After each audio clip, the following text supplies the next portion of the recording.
It's an old mill, circa 1939. Rust and rotted wood create the color scheme. But the place produces 27 million board feet of Oregon lumber every year. Bridge builders in Montreal buy heavy beams here. Contractors in California build houses with lumber from the mill. Owner Ralph Hull, weathered in his soiled Big Mac coveralls, obviously isn't much on appearances. It's the job he cares about. As one fellow says, he doesn't know anything else. That's all we know.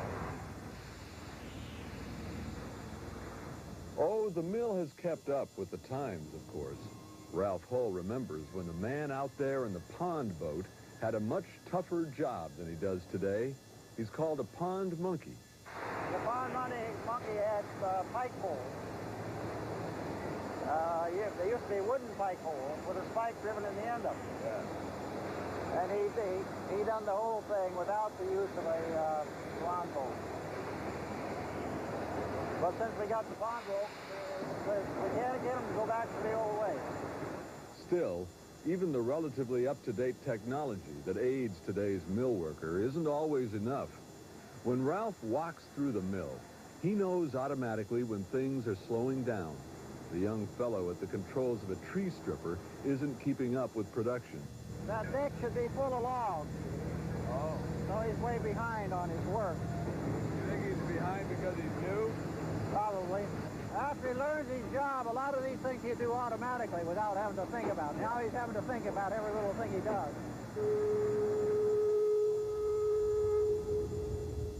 The lunch whistle sounds, and even greenhorn mill workers get a break, though there is the risk of a mid-sandwich interruption. Did you work hard this morning? Yeah. You did. Hi.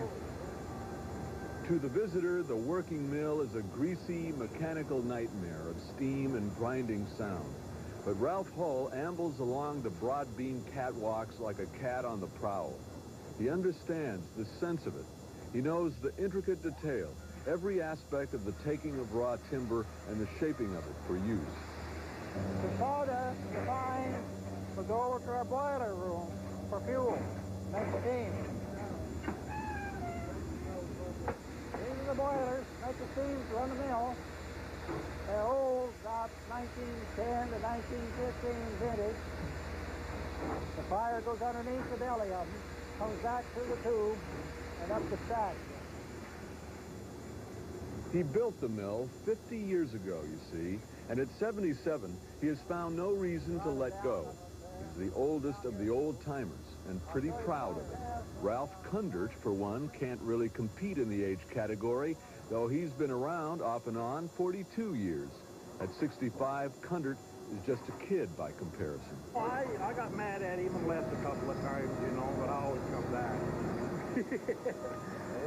How long do you work? Are you 42 years here? Right at that, yeah. Think of that. 42 years to work in the same place here. There is a fatherly or grandfatherly instinct in Ralph Hull, which extends even to the strangers that work in his mill. He is said to help them out in times of crisis. Yeah. Well, there's corn today, you know. There's corn today. Is there? Yeah. Okay, well, let's go get my share. You work for Ralph, you get corn in season. He hauls it in fresh. I got about 15 sacks of corn. There's a dozen ears at least in each sack. It was picked fresh this morning, and we give a sack of that to each one of our employees once a week. The corn is only $1 a bag, but it is the thought that counts. You can take a bag or two home with you. Thanks. If Ralph could have a prayer answered, perhaps it would be for the survival of his mill after he retires somewhere down the road. He hopes to sell the mill to the workers. They can pay him back over time. The plan might work, if that is, his 85 employees prove capable of shouldering the responsibility he has borne alone for years. They may not be used to that. Anyway, Ralph isn't really ready to give up the reins. We still have about between 4 and 5 million feet of lumber in inventory.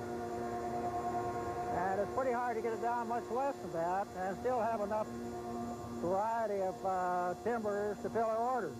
Ralph loves the business too much to turn it over just yet.